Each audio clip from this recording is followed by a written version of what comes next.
I'm John Derek Tyson. I go by my middle name mostly. I'm a lot of things in this community. I'm the editor of the Welch News. I'm a property owner, business owner. I inherited my father's company here, so born and raised and fully invested in the community. And I'm also an artist, working on films and painting, other things like that. I went to Mount View High School, and I actually graduated in Princeton High School, but I went to Mount View for the 3 out of 4 years. And it's Robert Tyson Realty Incorporated. My father was Jake Tyson, very well-known entrepreneur in the area. Born and raised right here in between these two mountains. So my cousin Rebecca works here selling ads and got me a job at a sister paper in the Mullins Advocate over in Wyoming County. I sold ads for that paper and did other things until it closed, and I've worked here ever since, working my way up. I'm very comfortable with print, yes. I dabble in all of it really, but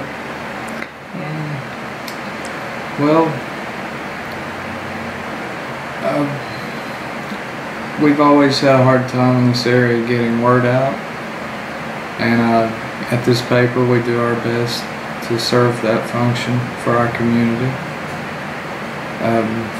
It's not been easy, you know. There's a lot of land in McDowell County, and well, it was a day like today.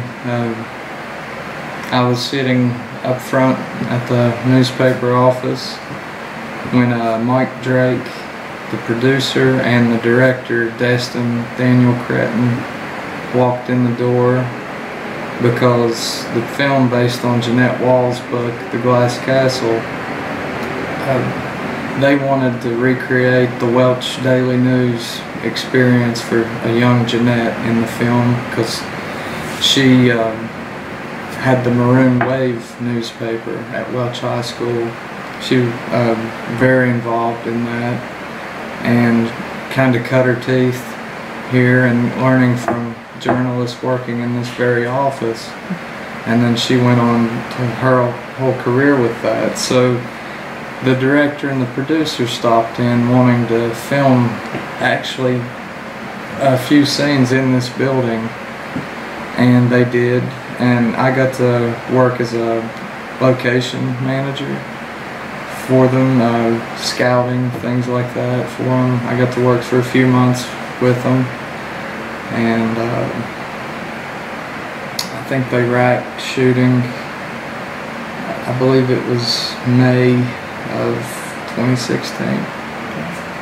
So they walked in and I had no idea who they were, and I happened to tell them that I too was into filmmaking, and I'd made a few short films at the time, and they really took a dumb kid under their wing in a lot of ways, and I still talk to them today. They check on me once in a while. Life moves at a slower pace here, and we know our neighbors, heavily interacting with the people in our communities. Our geography forces us to, be closer. We're not as spread out, and we shop at the same stores, from the bottom of the spectrum to the top. We're all together, and I feel like in a lot of ways that creates a strong sense of community we have here. And I don't know, when I see these mountains, I grew up here in the 90s, everything was moving out of here as I was coming up, but I don't know, I guess this entire place was like our playground. So as kids, you don't see that things are changing economically. You don't think of it that way. So there's still that, kid Derek in me. I just see magic when I look at these mountains I've seen my entire life, and the people in them, and the hard times of McDowell County have really pulled the people that are here together. My father has had a apartment building here on Main Street called Tyson Towers, and our basement filled up with water, and I remember working for days just trying to get the mud and things cleaned off the streets, and I remember the snakes coming up how the storm drains, and FEMA coming in feeding everybody, and it was a really tough moment in our history, and a lot of people left here after that, and the floods definitely changed McDowell quite a lot. And but there is a lot of things going on as well, though. We have just down the street, the old Napa building has been remodeled by Warrior Creek Development into the Jack Caffrey Arts and Culture Center. It's, completely top of the line thing. It looks like something you'd see in, DC or New York, It's going to be very nice. I've started an open mic night because growing up as the artist kid in the area where everyone minds cold, you don't feel very supported, and that's no fault of the community. If you're not into art, that's not your fault, and that's no one's problem. But we wanted to give an outlet for creative kids in these hills, and we're now in a few weeks it'll be a year that's gone, and it's still going strong. Bigger crowd every time. We got so many support groups that come in, mission groups, throwing giveaways. I'm on the McDowell Land Use Planning Commission, and it's like a comprehensive plan for the area for the next 10-15 years. We're working on that. This summer we're going to be holding meetings, like public forums, to get communities' input on what they feel like the strengths, weaknesses, threats, and opportunities for all of the regions in McDowell County. We still have like 5 loaves and 2 fishes food bank. They're doing their best to take care of everyone they can, and they've been very well documented in that. And one thing I really feel is we are absolutely trying to own all the problems we have here and offer our own solutions to those problems.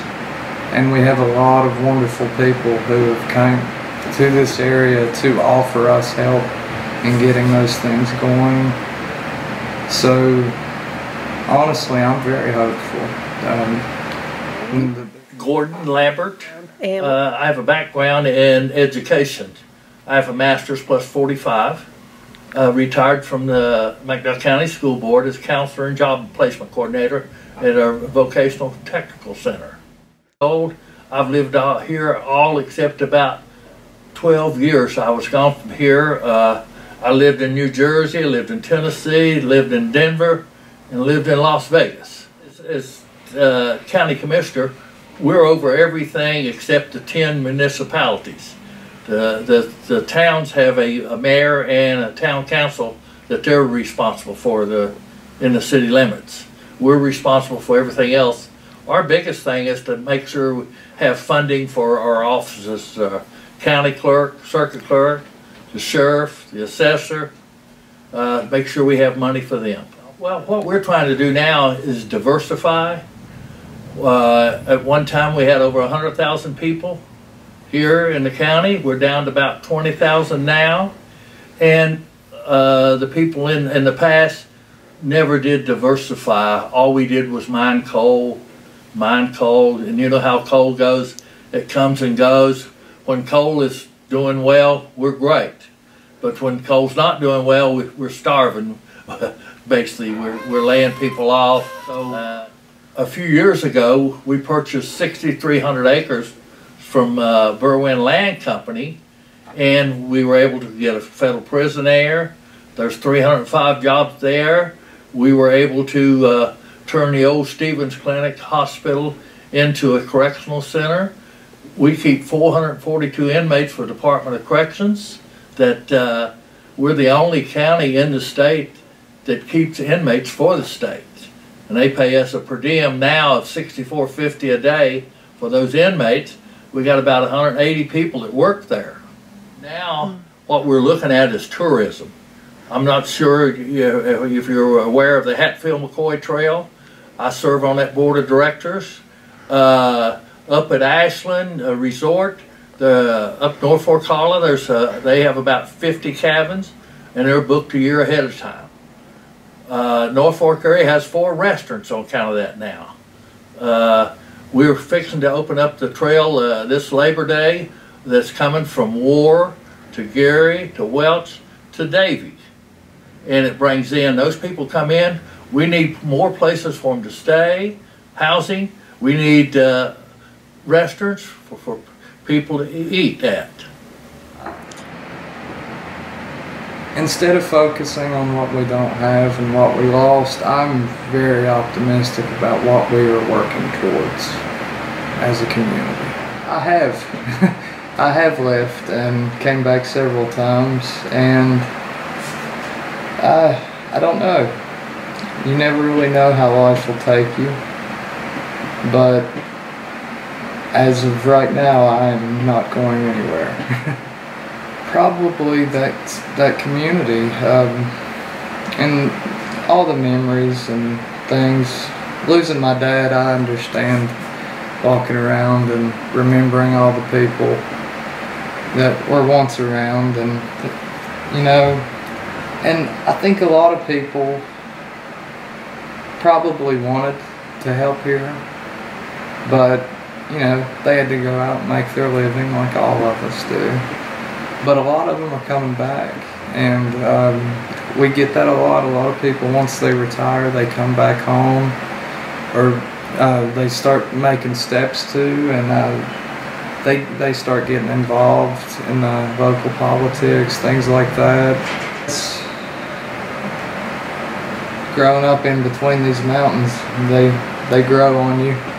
You know, you spend your youth like, oh yeah, I'm getting out of here. First chance I get. You've seen how good all the movies make the city life look and things like that. But it's not for everyone.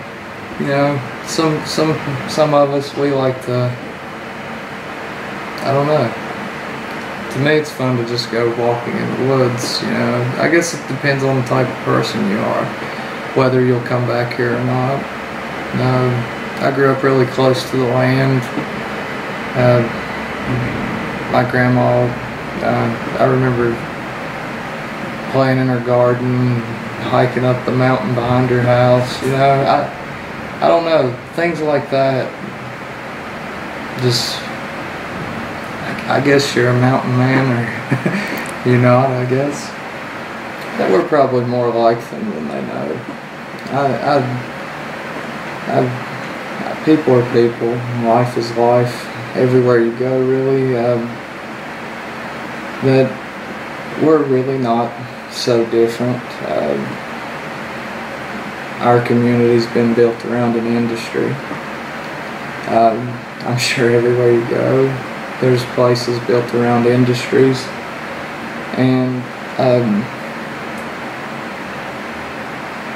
really, people here don't want to feel like someone's going to make fun of them.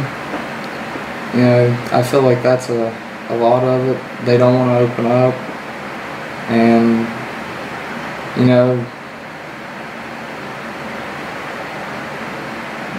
that's a lot of that's been how we've been portrayed. You know, So what would I tell people about McDowell?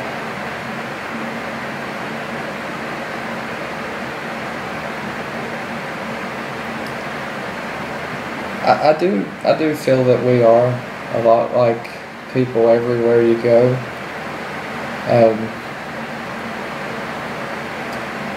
But there's also some stereotypes that, you know, it might be dangerous to come here.